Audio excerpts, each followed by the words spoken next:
오늘 우리에게 주신 하나님의 말씀은 에스겔 40장 1절에서 4절까지의 말씀입니다. 우리가 사로잡힌 지 25째 해, 성이 함락된 후 14째 해 첫째 달 10째 날에 곧 그날에 여호와의 권능이 내게 임하여 나를 데리고 이스라엘 땅으로 가시되 하나님의 이상 중에 나를 데리고 이스라엘 땅에 이르러 나를 매우 높은 산 위에 내려놓으시는데 거기에서 나무로 향하여 성읍 형상 같은 것이 있더라. 나를 데리시고 거기에 이르시니 모양이 놋같이 빛난 사람 하나가 손에 삼줄과 측량하는 장대를 가지고 문에 서디 있더니 그 사람이 내게 이르되 인자야 내가 내게 보이는 그것을 눈으로 보고 귀로 들으며 내 마음으로 생각할지어다. 내가 이것을 내게 보이려고 이리로 데리고 왔나니 너는 본 것을 다 이스라엘 족속에게 전할지어다 하더라. 아멘. 우리가 매일 성경 읽기로 함께 읽고 있는 에스겔서의 특징 중 하나는 바로 환상에 관한 부분이 많이 나타나고 있다는 것입니다.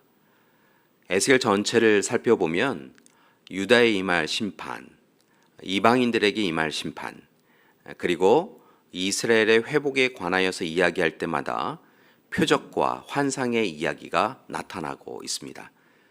특별히 오늘 말씀이 포함된 33장에서 48장의 말씀, 이스라엘의 회복에 대한 부분에서도 환상이 나오고 있는데 특별히 새 성전, 새 예배, 새 땅에 대한 환상이 기록되어 있습니다. 그 가운데 오늘 말씀 40장의 말씀은 새 성전에 관한 부분입니다.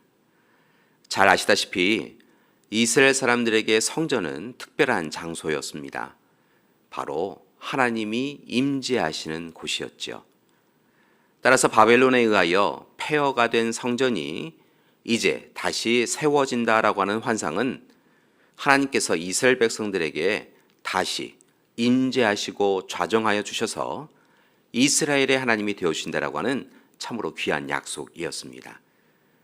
달리 표현하면 이스라엘을 심판하셨던 하나님께서 이제는 이스라엘을 용서하시고 도와주신다라고 하는 약속인 것이지요.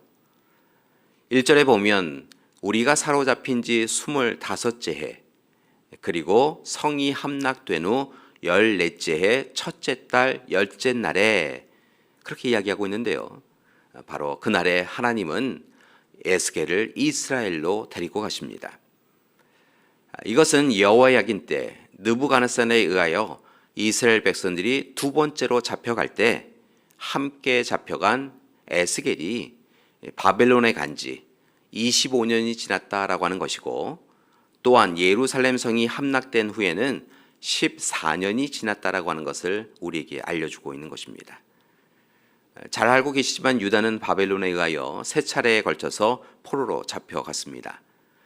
첫 번째는 애굽에 의하여 지배를 받고 있던 이스라엘이 애굽과 바벨론 간의 전쟁 끝에 애굽이 패배하자 덩달아서 애굽 군대의 포로들과 함께 잡혀갔습니다. 이때 주로 귀족들이 잡혀갔는데요. 그때 기록된 사람들이 다니엘서에 나오는 사람들입니다. 두 번째는 애굽과 함께 바벨론에 배반하였던 여호야김 때인데요. 결국 여호야김은 느부갓네살 군대에 의하여 포위당하고 함락당합니다.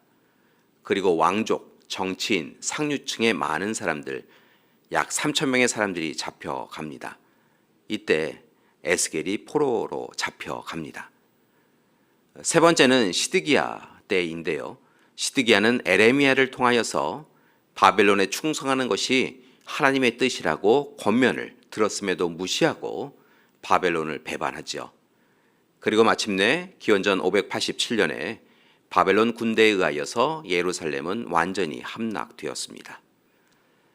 이렇게 바벨론에 의해서 유다는 완전히 멸망하였고 세 차례에 걸쳐 포로로 잡혀갑니다. 그리고 앞서서 포로로 끌려간 사람들은 그들의 고향 성지인 예루살렘의 함락 소식을 들어야 했습니다. 얼마나 낙심되고 절망적인 상황입니까? 그런데 오늘 에스겔은 무너진 예루살렘으로 환상 가운데 인도하신 하나님의 은혜 가운데 참으로 놀라운 약속을 확인받습니다. 에스겔은 환상 가운데 자신을 인도하는 사람을 보았는데요. 그는 측량을 하는 사람이었습니다. 그의 형상은 오늘 말씀을 보니까 녹같이 빛이 났고 그의 한 손에는 삼줄과 측량하는 장대를 가지고 있었습니다. 그가 누구인지에 대해서는 분명하게 거론하고 있지 않지만 우리는 말씀 가운데 추측하건대 아마도 하나님 자신이 아니셨을까라고 생각을 합니다. 하나님은 그곳에서 자세하게 새 성전의 모습을 알려주십니다. 바깥들, 안뜰, 성전문, 현관, 성전, 바깥들의 방, 구별하는 담까지 그 수치와 개수를 분명하게 알려주십니다. 그뿐만이 아니라 이어지는 말씀을 보면 번제단, 제사장들의 땅, 재물, 땅의 경계까지 그 모든 것이 어디에 위치하고 어떤 규모이고 어떤 모양이어야 하는지에 대하여 참으로 자세하게 기록하고 있습니다.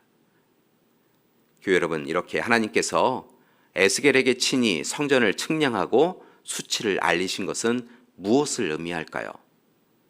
하나님은 오늘 말씀에서 포로로 잡혀간 백성들에게 예루살렘 성이 무너지는 아픔을 겪게 하셨지만 또한 새 성전을 약속하여 주고 계신 것입니다.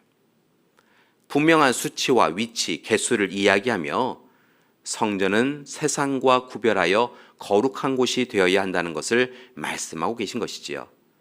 또한 분명히 확실히 다시 온전히 세워질 것을 하나님이 친히 약속하신 것입니다. 오늘 말씀에서 우리는 깨닫습니다. 우리도 무너진 성전의 기초를 쌓아야 한다는 것입니다. 오늘 이 시간 무너진 우리의 신앙의 기준을 세워가야 한다는 것입니다.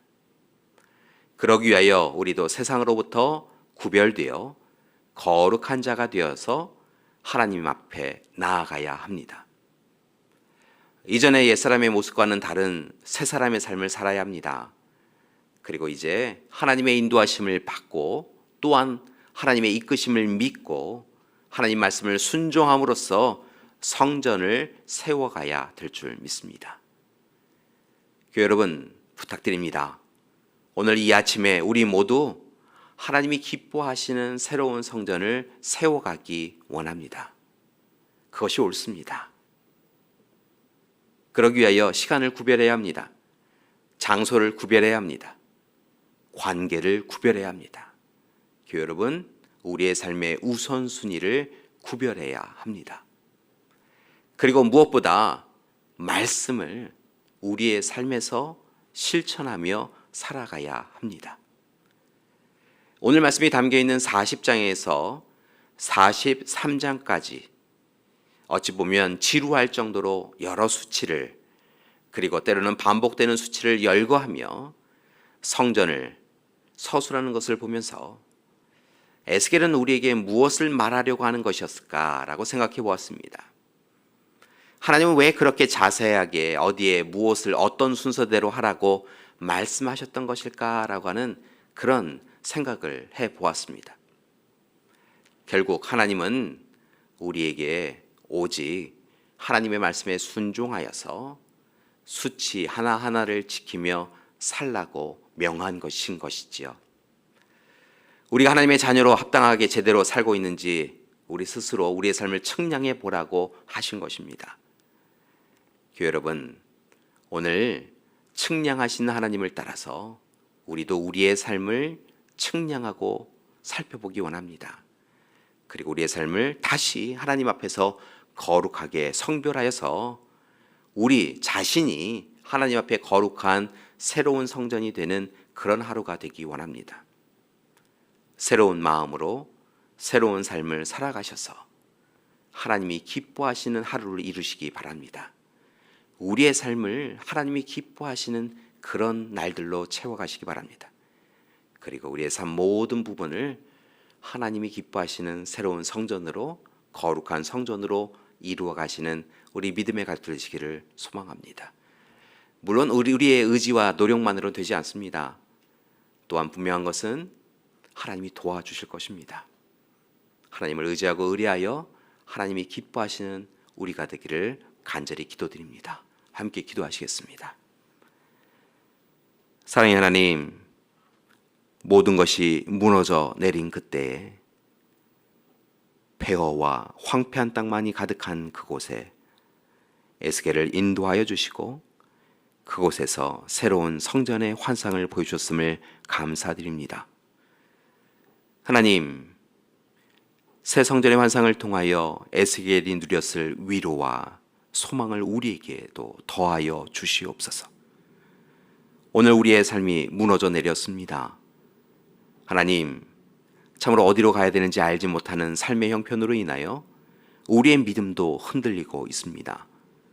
바라고나옵기는 우리에게도 하나님이 함께 하시는 성전의 환상을 허락하여 주시옵시고 이제부터는 더욱 힘써서 하나님이 원하시는 삶을 살아가는 우리 되게 하여 주시옵소서. 하나님 뜻대로 살게 하여 주시옵소서. 이제는 우리 주 예수 그리스도의 은혜와 하나님의 사랑하심과 성령님의 이끄시는 귀한 역사가 오늘 이 시간 귀한 에스겔의 환상을 통하여 우리 또한 새 성전의 기초를 쌓아가며 하나님이 기뻐하시는 거룩하고 정결한 삶을 이루어가겠습니다 결단하고 다짐하는 우리 믿음의 가족들 위해 지금부터 영원토록 함께 하시기를 간절히 축원하옵나이다. 아멘.